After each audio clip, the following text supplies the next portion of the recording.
Cyberpunk 2077 is a massive game. It has over 80 side quests, 86 gigs, and over 150 NCPD scanner tasks within its world. The map itself is huge, with different districts which each have their own aesthetic, gangs and activities within their streets. The game is simply incredible as well. I have personally gone on to complete this game an unnecessary amount of times, and I never seem to grow tired of it. That being said, even after putting hundreds of hours into the game, I myself have missed some side quests. Some of the quests are well hidden and don't have markers to indicate their location. Some require the player to go off the beaten path or complete certain prerequisites before being able to access them. In this video, I will cover the top 15 quests that are most overlooked by Cyberpunk players. This video will include the Phantom Liberty expansion as well. Now, don't worry, there will be minimal spoilers here too. I will talk briefly about the quest and how to access it, but I will not spoil the ending, what decisions can be made, or anything else like that. Naturally, if you want to find them for yourself, you might reconsider watching the video, but I will do my best to make this as spoiler-free as possible. Now, without further ado, let's cover the top 15 quests that you probably missed in Cyberpunk 2077 and Phantom Liberty. Quick side note, do you love Cyberpunk and other open world RPGs like it? Well, consider subscribing. I would love to share my love for gaming with you. Anyway, let's get into it. I'll fly away. This quest is one that I often miss. After you meet the Aldecaldos, specifically Scorpion, Panam and Mitch, an event will happen in the main story, where Scorpion will meet an untimely end. After completing this main quest, Panam will call V offering her chain of side quests. After completing Riders on the Storm, Mitch Anderson will reach out to V with the request to help him organize Scorpion's funeral at their mobile camp. But here's the thing, at the same time, Panam will also ask for help with her own side quest with a little help from my friends. If the player goes on with Panam's side quest, they will miss the chance to complete I'll Fly Away. In some playthroughs, the quest never triggers and Mitch never calls, so it's really easy to miss. The quest itself involves V and Mitch giving his pal Scorpion the funeral that he would have wanted, and players even receive a new weapon and some loot for helping. It's a really nice quest and one that you don't want to miss. Most don't even know that it exists. Machine Gun. If players go around exploring the map and go to each of the side quest markers, eventually they will run into the side quest Machine Gun, where they interact with a cool talking gun named Skippy. There are many dialogue back and forths here and it's generally very funny, but Skippy will give the player two options on how they want to use his combat AI, puppy loving pacifist or stone cold killer. Now, most players will either not use Skippy or use him for a while then put him away, but what you actually want to do is use him until 100 kills have been confirmed. At this point, Skippy will inform the player that he must return to the puppy loving pacifist mode. If players then let enough time pass, eventually Skippy will activate new dialogue and ask the player to take him back to his rightful owner. At this point, you have many choices on how you want to finish the quest and what the outcome for Skippy is, but most players aren't aware that Skippy even has a side quest and leave him sat within their inventory. This is a very easily missed quest. The Highwayman. Within Rancho Coronado East, players can find a garage with a decal of a skeletal horse just behind the Gunorama shop. Doing so will precede the Highwayman, a hidden quest in Cyberpunk that will have V and Johnny investigate the fate of two lovers photographed within the garage, James and Josie. When finding James in Japantown, an investigation truly begins. Again, this quest is completely unmarked and genuinely very hard to find. Most players have never experienced this quest and it's a fully fleshed out story. On your next playthrough, make sure to double check. This is not one you want to miss. 1R Onk Lad. This next quest is found in the Phantom Liberty DLC, and it's very easy to miss with no quest markers. Within the Petrochem, players can uncover the flickering and sparking body of a robot waiting for help. Interacting with the robot reveals itself as 1R Onk LAD, and now V has to explore the Petrochem Stadium in search of computers and scavenger drops to rebuild the robot and its database so that it may once again be repaired. In this quest, V will constantly be sent pictures to his cell phone, and it's up to the player to seek out these locations to proceed the quest forward. It's kind of like a scavenger or treasure hunt, as you have to use the environment and scan each location to proceed. It's a really enjoyable quest because it offers no hand-holding, and it's up to the player to keep track of the quests themselves. Bullets. Another completely unmarked quest. If players go into the city centre, they can enter a clothing shop called Junguji. Once inside, players can purchase clothes as normal, but they'll speak to the clerk whose name is Zane. If the player speaks with Zane for a little while and goes on to buy some expensive clothes, it will trigger a side quest. Players must leave the shop, and after some time passes, a side quest marker will appear above the shop. If they return to see Zane, they will be in for a huge shock. It's an awesome little side quest and has some really funny dialogue from Johnny too. This quest is easily missed because most players don't go into every shop in the game, and this is a requirement here in order to even activate the quest. The Prophet's Song. Do you remember on your first ever playthrough, when you're on your way to see Vic for the first time, you see the Mad Preacher? Well, if you're anything like me, you probably saw him, interacted with him once, and then never returned. Well, there's actually a side quest related to him with multiple steps involved. In order to start the quest, players must return to speak to Gary the Prophet every few days. After he rambles on for a while, he will give you the chance to respond. If players continuously select dialogue that agrees with Gary and then donate money to his cause, eventually new dialogue will open up. I think you need to speak to him at least 3 times. Gary the Prophet will tell you about a conspiracy and how a group of individuals are meeting up in a certain location. V, despite being skeptical, agrees to go and check it out, and surprises await them. I could not believe this guy had a quest, and the game never tells you about it. It's up to the player to figure this out on their own. Feed the cat. You can get a pet cat in your apartment in Night City. Did you know this? Well, on my first 2 playthroughs, I didn't. If players want to acquire the pet, they need to do a few things. First of all, if you come straight out of V's main apartment and follow the hallway, players will be met with a golden shard to read, which provides instructions to feed the cat. Then, if players go and purchase or acquire cat food, they can put it into the bowl. If they wait a day or so and then come back, there will be a cat there, which V will immediately adopt and place in his apartment. Most people miss this quest because it's unmarked and finding the cat food is no easy task.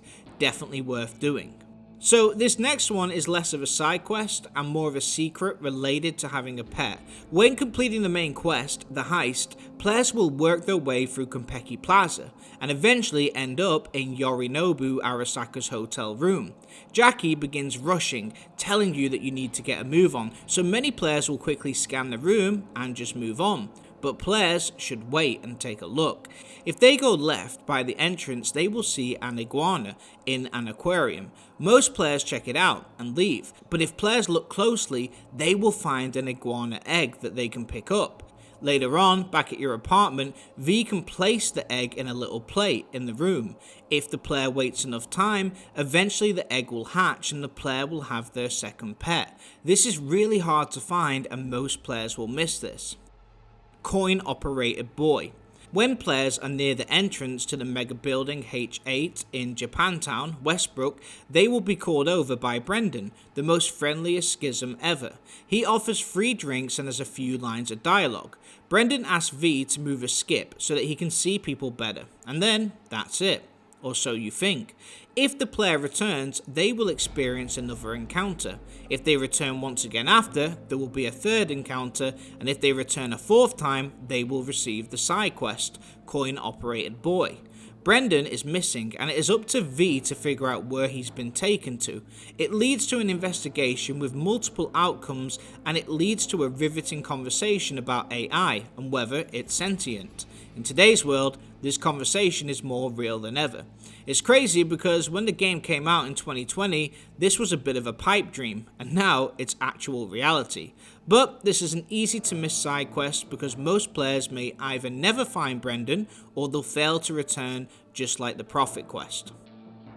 The Corrosion. A Phantom Liberty quest. For this quest to appear, one needs to have obtained one or both of the crafting specs for the Erebus or Militech Canto, and have looted the behavioral system component from the Cerberus during Somewhat Damaged.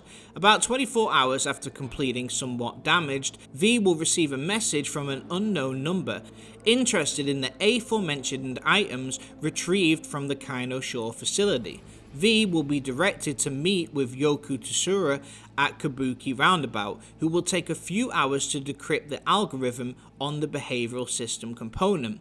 She will give V the Cerberus' decoded behavioral system component with a word of warning. The player can craft a single item, either the Erebus or the Canto Mark VI, after which the job will be completed. Venus Infers. For those players still in Act 1 of Cyberpunk, they might not have a great impression of Meredith Stout.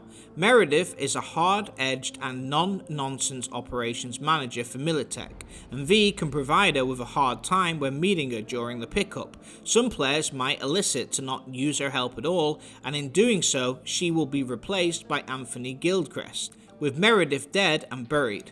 However, if players follow Meredith's plan at the All Foods plant with the Maelstrom, she will be alive, and she'll be rather thankful to V, and later in the game will invite them to the No-Tell Motel for some raunchy fun.